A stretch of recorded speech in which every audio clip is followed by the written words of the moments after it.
Stop guessing when it comes to tracking your clients' responses to training. Now, this is the bonus and third method that you need to be using to take the guesswork out of tracking your clients. The third and final beginner tool in this series that you need to be utilizing as an emerging coach to track clients is heart rate variability. Although it might seem it, when you look extremely close, your heart does not just reproduce the exact same beat every time. Enter heart rate variability, or HRV. And simply put, it's the difference or variability in the intervals between heartbeats. The next thing you need to understand is that you don't voluntarily control your heart rate. Not even you Wim Hof warriors out there can do that.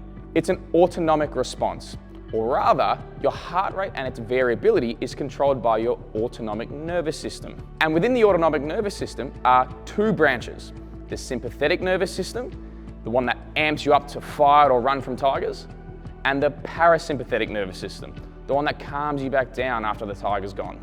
Think sympathetic nervous system sympathizes with the situation you're facing and is more fight or flight.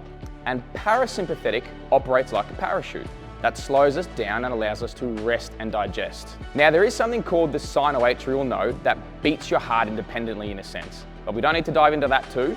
It's also influenced by the autonomic nervous system. Now, think of heart rate variability as the result of the constant tug of war between these two branches. In times of greater chronic recovery, rest, and fitness, our autonomic nervous system is more parasympathetically dominant, which leads to a higher heart rate variability. And in times of greater chronic stress, fatigue, and possibly illness, our autonomic nervous system is more sympathetically dominant, leading to a lower heart rate variability. So the general takeaway here is that a high HRV equals good health and responses to training, and low HRV equals potentially poorer health or responses to training. Think about it. If you're programming constant repetitive stresses to your client that they don't then recover from, they're gonna always be in this state of fight or flight, which over time is not sustainable and shows us that they aren't able to really get parasympathetic in order to get into this recovery mode. So now that you have the physiological underpinning to it all, you need to know how to take it and what to do with it. Very importantly, heart rate variability is very individual. Don't go into this looking for an absolute good or bad category to place your client into. Compare them to themselves over time, not anyone else.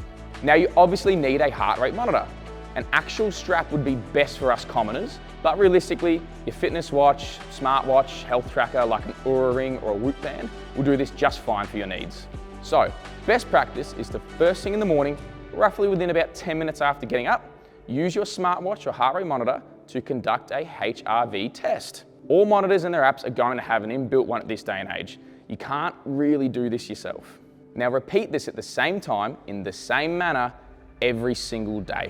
Now, if you don't do it every day, 5 times per week is an agreed minimum, but again, ideally do it every day if you want to collect robust data. Now, you need to do it in the same manner every day because a lot of things can get in the way of it.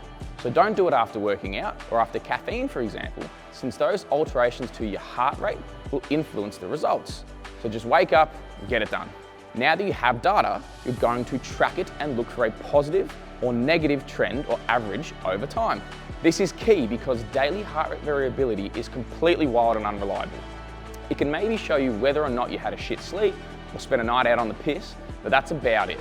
Variation over weeks can highlight how you're responding to training, and variation over months can highlight how major lifestyle changes have affected your client's health and fitness. So just like the first 2 methods in this 3-part series, this is just another tool that any coach without a fancy monitoring dashboard can utilize right now with minimal equipment and an Excel spreadsheet. So now you have 3 essential tools to start tracking your client's progress, training responses, and make informed decisions to better control that performance equation.